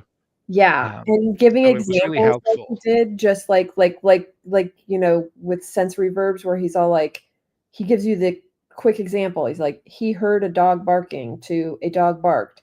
Like, you already know this, you've seen this, you've read this, like, you know when you're editing, but sometimes just giving that quick example helps you to recognize it when you've done it, like, or using the to be, verbs where it's like, like he's like, the bomb is being diffused becomes Angela diffuses the bombs. It's like stuff you already know, but like it's so helpful to put it that way and to give an example, because then it just helps you recognize it in your own words. So I really like that. And it does say, like, don't do it blindly, just look at the sentence. Does it make sense? Or like, do you need it? Is there a better word? Absolutely. So I also like that. Like, he's not like, remove every set in your book. No. Like, remove every looked in your book. Yeah. Or every like to be verb. Yeah. Yeah. And he also says to diminish sensory verbs. So like, I saw, I looked, I watched, I gazed. My characters gazed the house down boots. All they do is gaze. Like, I put gaze too sometimes because it's like, oh, at least I'm not saying I saw or I looked. But then you're like, my God, I said I gazed like by freaking so many times. I wonder how many gazes there are in my book. Well, there's a lot of gaze people, but cut those verbs and describe the thing being seen instead. Do another pass for verbs indicating hearing. Tasting and touching is often more active and might stay, but most of the time smelled can go. Yeah. Which I thought was, really helpful.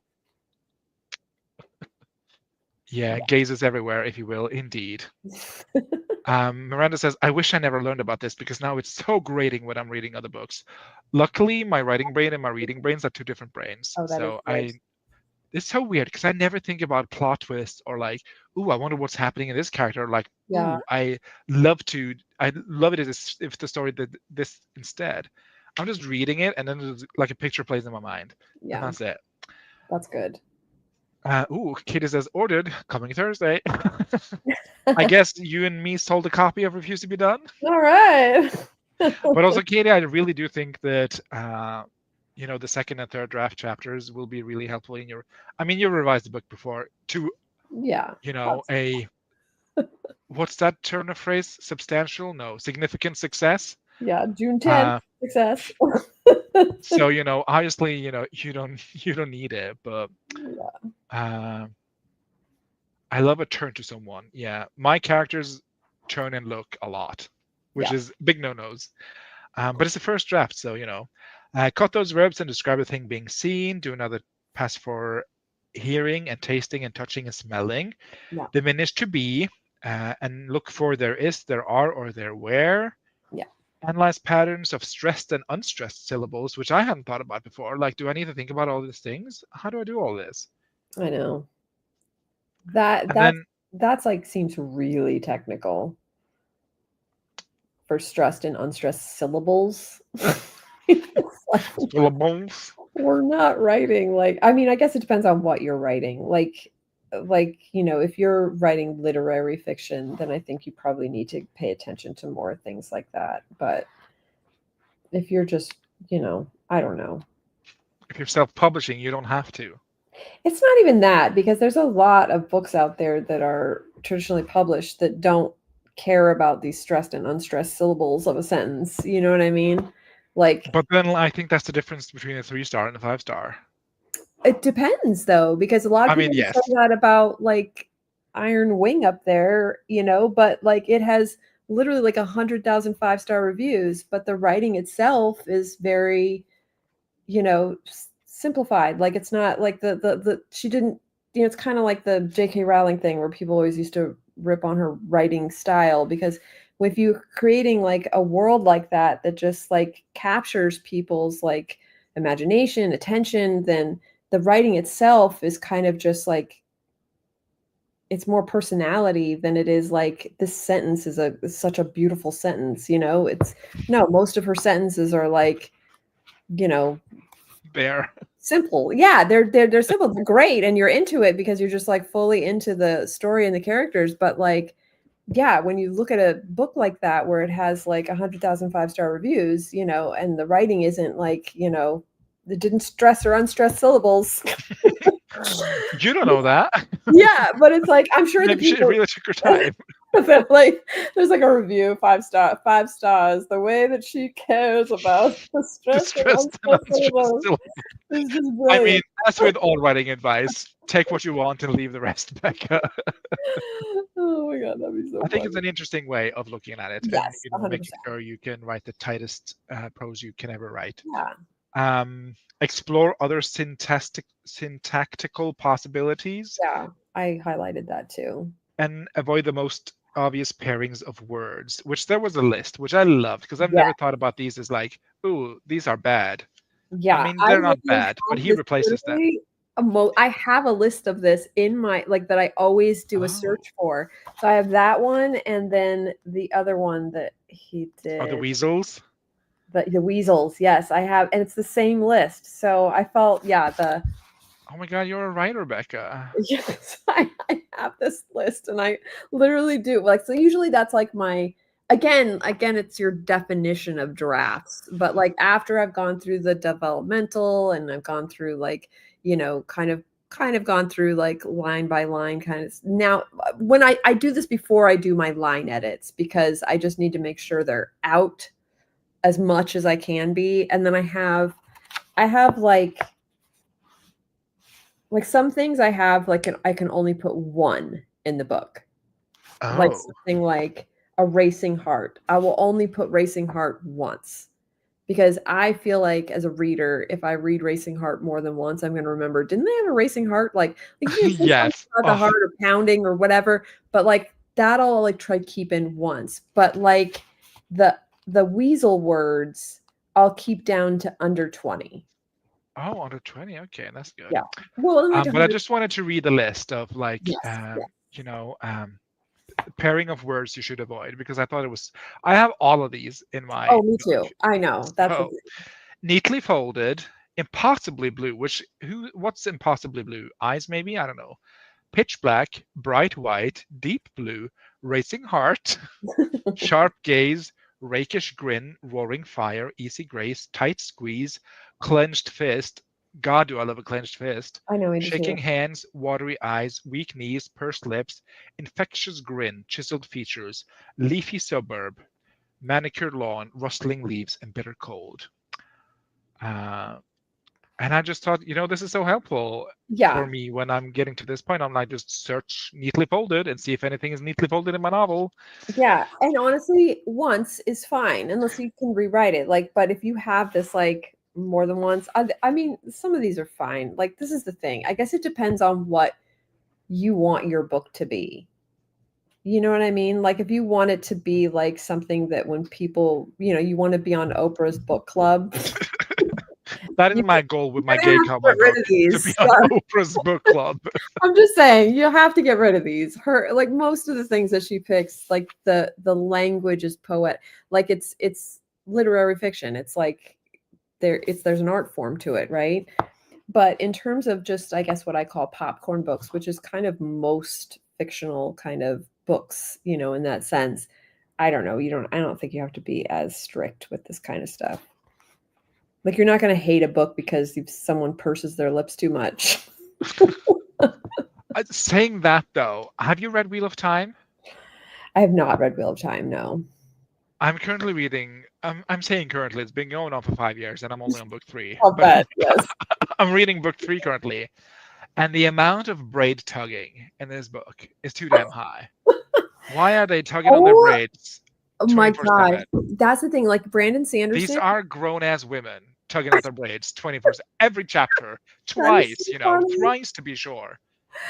And Brandon Sanderson, I swear to God, they pull their lips into a line every other page. Yeah. Still love it though. And I'm not going to be like, oh, I'm not reading this book anymore, because how many times are people going to put their lips into a line? I don't know. But if I'm stopping to think about, like, wow, she really tugs her braid a lot. That's like, if that takes me out of the story. Yeah, but did it take you out though? Yeah, because I'm like, oh my God, not the damn braid tugging again. But enough I have to pause. Okay, so you would actually be like, I can't do this anymore, kind of moment. I'm just like, okay, that's enough for today. Okay, but you're gonna go back to it. I mean, yeah, but that's mostly because I want to buy the actual physical hardcover and put it on my bookshelf. That's my reward. You're like, I buy the audiobook, listen through it, and once I'm done, I get to buy the physical copy. That's true. And that's how I'm Pavloving myself into reading the entire Wheel of Time series. Katie says, yeah, I love some of these. Cannot lie. Yeah. Maybe Oprah would love a gay cowboy book. That Don't is put true. her in a box. I agree. You're right. But I don't think it's going to be like, Brokeback Mountain types of gay cowboys. It's going to be like, rootin' tootin' pew pew kind of cowboys, I think. I was going to say, oh my God, that is like Brokeback Mountain. And that probably was if it was a book, it would have been an Oprah book club book. I mean, it is a book. It is a book. Oh, okay. I have no idea. I don't know anything. Oh yeah, it is a book by some lady, I think. Okay. And it has been an Oprah book club book. Okay, there you go. I think. Well, there you go. Absolutely. Is it all the characters who do that, or is it just one? Because sometimes it can be a subtextual quirk of a character and tell us something about them. If it's all of them, it's all the women with long hair. They tug their braids left, right, and center. It's so funny. Like a circle jerk of braid tugging. That is so Spotted Kitty Ann buying a book. Likely place for her to be. I have put it in my cart for when I can order it. Also not going to talk about how the ebook version is $9.99 and the paperback is $9.59. Yeah. No, that is funny. Yeah. No, yeah, it totally feels like it's something that I could rely on while I deal with imposter syndrome while revising right now. I might know all the stuff, but maybe it'll help me remind me. Exactly. I think it's a great step-by-step. You're like, okay, now I'm looking for all the, double pairings. Now I'm going to look for all the weasel words. Now I'm going to remove all the to here's. Yep. Let's see. Circle jerk of braid tugging is sending me to the moon. Yeah, it's egregious, I think is the word I'm looking for. Yeah.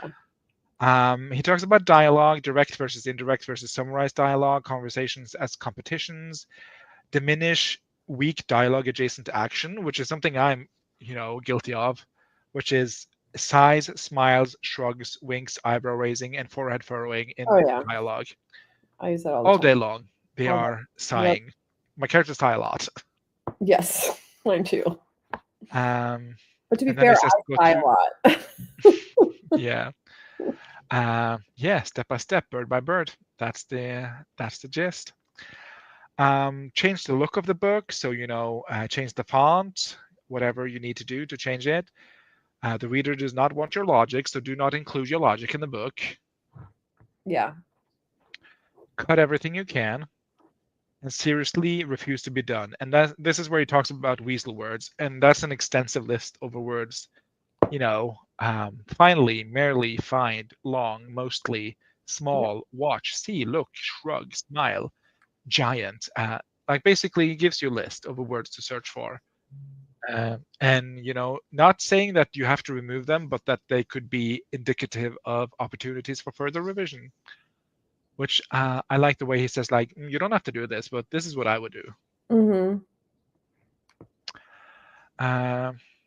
And then something that actually I thought he was wrong about, but then I think he was right. He says to pull up your widows. Did you do that? Yeah, that one I flagged too, because I'm like, you don't need to do that, because your manuscript is going to be taken to a formatter, and then it's going to be a totally different format on the book page than it will be than what you're doing. So widows mean nothing in a draft form, because they only mean something when you're putting them in the book, because you don't want to have crutch words like hanging on a paragraph or like whatever when on the actual published novel. So Widow's Kitty is the 1 or 2 or 3 words dangling onto the next line of a paragraph as it appears on the screen. Wow. There's no reason for and that. widows is when it happens at the end. No. Yes, at the end of the paragraph. So you have a paragraph and then you have 3 words on the last line. And then an orphan is when it happens in the beginning. So the first line appears on a separate page. So you have the first line of a paragraph starting on the bottom of a page, and then you turn over for the rest of the paragraph. Yeah. And also, Becca, I do want to remind you, as Houston notes, widows and orphans in your manuscripts are completely arbitrary. Yeah. But eliminating them will force you to make tough choices about sentences you thought you couldn't possibly revise any further. Guess what? You probably can. Yeah, 100%. It's just a waste of time for me. In screenplays, it makes sense because it gives you like that's what I'm doing now to get my page count lower, because I have so many widows and dangling words and things like that. So great, and it does make me have to revise the sentence so that it is one sentence instead of 2 sentences because of one word. So but that's because page count matters in a screenplay, even in the rough draft, because essentially it's a blueprint. But in books, I mean, that's your manuscript. It's not going to be the same when they put it into but it does say that it's arbitrary. It doesn't matter because you're going to swatch format. But it's an interesting way of looking at prose. It is to rewrite. Can you push yourself? Can you push it to the limit? If you want to, yeah. Susan says it wasn't a formatting thing. It was a tool to push you to cut words, a way to make every word count rather than leaving fluff behind. Interesting concept. I never heard of that. A fascinating tool to use. Yeah. But it's only going to be those sentences then that you're going to be doing that with.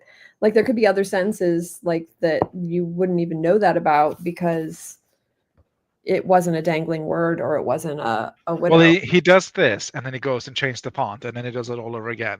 So I guess, and if you do this to every paragraph, you get a nice little, a nice clean sandwich bread with some spread in the middle. Yeah. Weird metaphor, but I'm going with it. I guess if you're really, really, really, really, really diving into that kind of draft, then I could see it, but it feels a little excessive. I mean, as we know, my goal is to make it on Oprah's Book Club, so I need to do this. Miranda says, I don't need any encouragement to tinker like this. Miranda is fully on board with this strategy. Now she's OCD. She's going to be doing it all the time. She'll be like, okay. Yeah. And he says, at the end of this process, I switch the novel's font, which arbitrarily changes the appearance of the text. Then I go through the book one more time, pulling up every new widow I find. So yeah, I thought that was really interesting. And then, then you should read your novel out loud, or have someone read it out loud to you if you, because he talks about savoring your novel before you publish it. That in that moment when it's just yours and like no one else's. And I thought it was kind of like a beautiful little ritual to end a I do. I love that. book writing with. Before you put it out there, yeah. Is it OCD or is it just insecurity? Or are you just being a diligent editor, Miranda? Yeah. It doesn't have to be a diagnose. Maybe if you also don't know where to start with line editing, starting just at the end beginning of paragraphs can just get you into it. Who knows? I think it would be useful if your editor publisher told you to cut 10,000 words, for example. For sure. Yeah, by figuring that out, you'll get a feel for what works and then to be able to apply that to other sentences. I'm a big advocate for listening to your book being read out loud. It helped me immensely. And that's it. Then it's just conclusion. And he ends with a paragraph. Nope. He ends with another Jane Smiley quote. He loves Jane Smiley, apparently. I know. I need to have to read something by her. But he quotes her saying that, I believe you either love the work or the rewards. Life is a lot easier if you love the work. And I thought that was like a little beautiful little dot to the end of this novel. Yeah. And that's on Refuse to Be Done. Yay. Yeah, it was really good. And it's so quick. Like it's super quick. And like it packs a punch, I will say. Packs a punch, and it's just good to have, like, for even if you're only using it for a list of crutch words and like, double, stuff that's used a lot. Like even if you're just using it for simple stuff like that. Or especially like we talked about, like getting out of a rut. Are you going to refuse to be done with the stream? We're gonna go into the usual review questions. Becca, who is this book for? Oh, honestly, I feel like it's sort of universal in terms of like, I mean, if you're writing something, I'm definitely for books though. Like, because sometimes there's overlap, like with like screenwriting and books, like in terms of craft books. Yeah, I definitely think this is a novel craft book, not necessarily a writing craft book. Yeah, it's definitely for novels, I think. And then, but honestly, I think anyone could get anything out of this, even somebody that's published a million times and somebody who's just about to, write their first draft. I think it works for everybody. Yeah, I think this is a great little admittance point to editing your novel. If you finish your first draft of your first novel, you're like, okay, but what now? Right. I think picking up this will get you so much bang for your $9.99. And I feel like this is one of those things where I will use this actively in my draft. Well, that's the next question. Let's just jump into that. Do you see yourself using this in your own process? I think this is one of those books where I will be like, okay, it's time to get all my weasel words. So I'll look up the list of weasel words, and then, I think this is applicable and very useful and very like a good, very solid and, beautiful addition to your little craft book library if you have one like I do. Yes. Do you see yourself using this in your own process, Becca? Absolutely. Like I said, even just for like the little list that he makes, when I'm at that stage, I will 100% have this next to me, and like I'll have my own list, but then, I'll also have like, oh, I didn't put that one in there either, although it really is exactly my list. I love that. I should show you my list. It's so funny. It's like, it's so exactly my list, which kind of makes you feel good, because you feel like you're not the only one, that when you're writing your first draft, you just kind of have to get it out, and you don't care if you're saying the same words over and over and over again, and you're just like telling the story. So yeah, it's always good. And I like that process. I like the process of editing when you are looking up your crutch words and then having to revise the sentence so that you're not using it. It does make it kind of you come up with this, like sometimes you end up with your best sentences that way.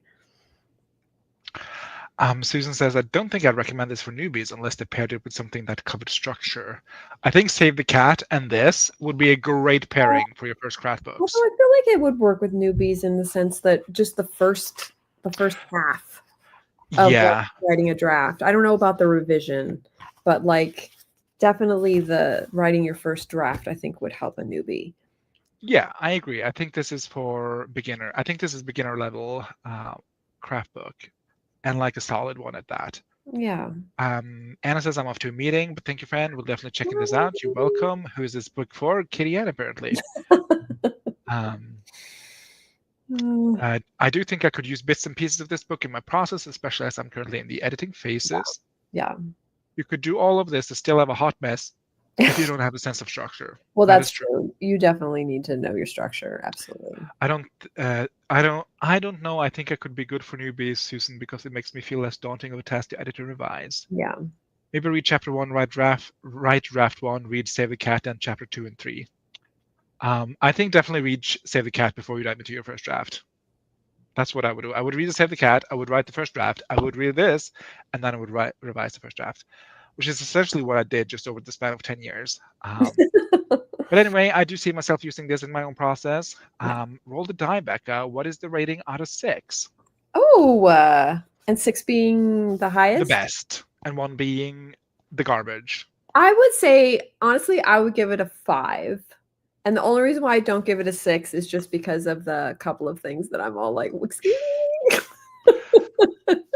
But I'd say 5, which is really good. I'd say 6. Oh, well, yeah, because you are. And I don't think I've ever given a craft book a 6 before, but this. Yeah. Well, you know what I would give it a 6 on is like perfect size, perfect for like you can read it in one sitting and you can get a ton out of it just in one sitting. Like literally you can go to a cafe, read this, and you can get a ton out of it. So that I would give 6 out of 6 for. The only reason why I give it a 5 is just because of the couple things that I mean, that is your rating, and you are allowed to have your ratings. But yeah, I enjoyed this so much. I was reading this on the bus, and I never read on the bus. Right. Like, I have this craft book. I'm talking to Beck about it in 3 weeks. I might as well. Might as well get it. And I was just like, read through the whole thing. I was like, dang, this is. Yeah. Which so also helpful. makes you feel really accomplished. I gotta say, Yeah. I was like, you know what? Because I had just messaged you and said that I probably would finish it on Monday, but then I was like, you know what? I had some time Sunday evening, and then I just finished it, and then I felt like so accomplished. I was just like, I read that whole book. Like, I am so excited. And especially coming on after this bad boy, which is like the size difference. Oh my god! These two. Oh. And this is like 380 something pages. No, 334 pages. Yeah. So I definitely think this was absolutely worth the amount of dollars I paid for it. I would pay it gladly again.